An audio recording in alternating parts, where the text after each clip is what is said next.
Hey guys, it's your best fight friends. I'm Kelsey. This is Rachel. Of course, you guys know that I'm a Conor McGregor writer for Heavy. I cover Conor McGregor for Heavy and for Bleacher Report sometimes. You cover UFC. I was thinking today, I'm a combat sports writer. Really, I'm a Conor McGregor writer, right? I'm a Conor McGregor and Floyd Mayweather writer. In the past, I was a Floyd Mayweather Manny Pacquiao writer, right? Maybe as a boxing writer. But it's just funny how much content you produce on one person over the rest, because that's what people want to read about. You know what people love? What do people love? They love when people are like, hey, here's this quote, and here's this name, Conor McGregor, and here's this other name, Mike Tyson, you know? And there's this quote that Conor said, and then people want to click on it, has a great picture, and they're like, what is this? So let's talk about what Conor talked about, right?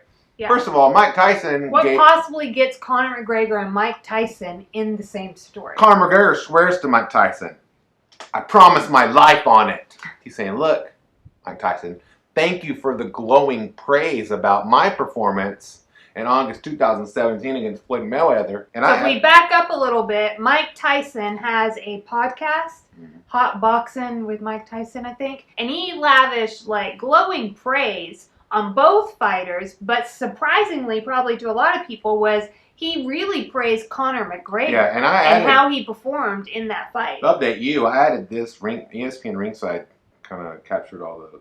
Oh, okay. So I added this picture to the story. We'll leave a link for you in the show notes. But basically what Mike Tyson said is he went 10 rounds against one of the greatest fighters of the last 100 years, right? That's a bad effort. First fight, 10 rounds with the champ, the best champ of the last 50 years or something like that. That's the winner of the fight, right? Giving Conor praise. Yeah.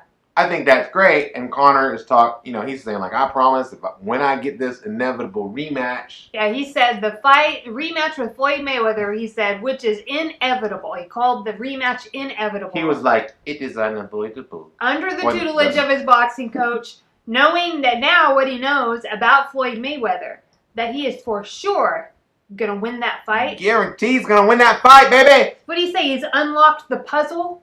I will crack that. He says, "Thank you, Mike, and just know that for the inevitable rematch, with the knowledge I now hold on Floyd's style, plus under the tutelage of my old school boxing coach, I will crack that puzzle, and I will beat Floyd." That's true, McIntyre. I promised you my life on it.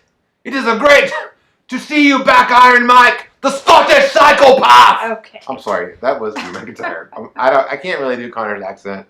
I can do kind of like Tyson Fury. I'm a fighting man. I can't do it either.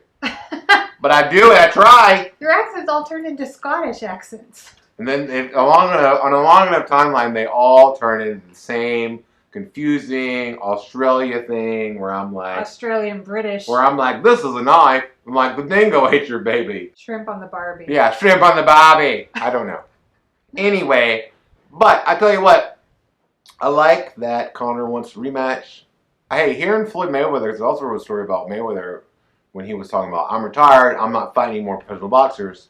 But basically, he was like, I'll fight Conor again. Yeah, you left the door open for fighting Conor McGregor or another crossover thing in a boxing ring. I love ideally. It. What do you think of Mike Tyson's lavish praise for Conor McGregor? Real recognizes real. And I think that Conor McGregor should be praised. Whatever you think about... Well, that's why I wanted to ask you. So you have said on our show and in the past that you feel confident that Floyd carried Conor McGregor in that fight. And that's the only reason why... Well, I feel confident that Floyd did not train for that fight like he trained for any other of his other professional boxing matches. Because he did not have the same kind of body. He did not use the same tactics. He just walked forward with his hands up like this. He would have never done that to Manny Pacquiao. He would have never done that to Andre Berto, much less anybody else.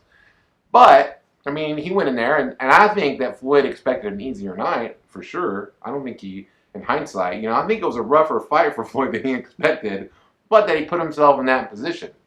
Okay. That's all I'm saying. Yeah. But Conor McGregor going in there with 0 professional boxing fights, to go in there and a guy that at that time was 49-0, the premier fighter of his era, and to go in there and in the first, he landed some punches on Floyd early in the fight, which I thought most people, remember when the fight was made, people were like, he won't land a single punch on him. Conor landed punches on him, and I think that to give credit to Conor, that's an amazing thing. Well, what struck me is I can't know the hearts of the two fighters in the ring that night and what really is the truth behind it. But what I do know, or what intrigued me about this Mike Tyson thing is, whatever you think about Mike Tyson and promotion and his marketing and all this kind of stuff, he does know boxing. He's a professional fighter. And not only that, Mike Tyson, he is like a guy who he's a historian, a boxing historian. He knows way more about boxing history and all the fighters in it and their styles and all that than even really, really big boxing fans. So when he lavished that kind of praise on Conor McGregor, that really, I was like, huh. I trust what he has to say about boxing. I recently saw a short clip of him with Francis Ngannou, yep. and him giving him, telling him how to fight.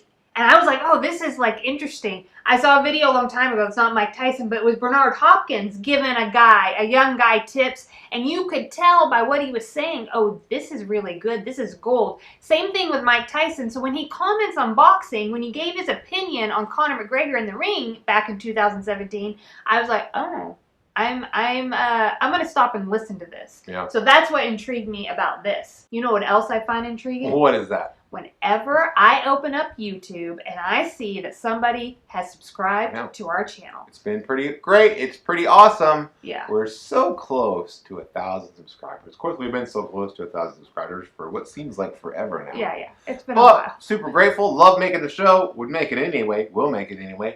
Thanks for hanging out with us. Your best fight friends. Come back tomorrow. Little side note, there seems to be some kind of glitch with YouTube and it's not notifying us of comments. So what I've been doing is just pulling up our recent videos and seeing if there's any new comments, which means I'm probably going to miss some because that's not really an efficient way to track comments. I don't know what's going on with YouTube, but yeah, just to let you know about that. Thanks for watching.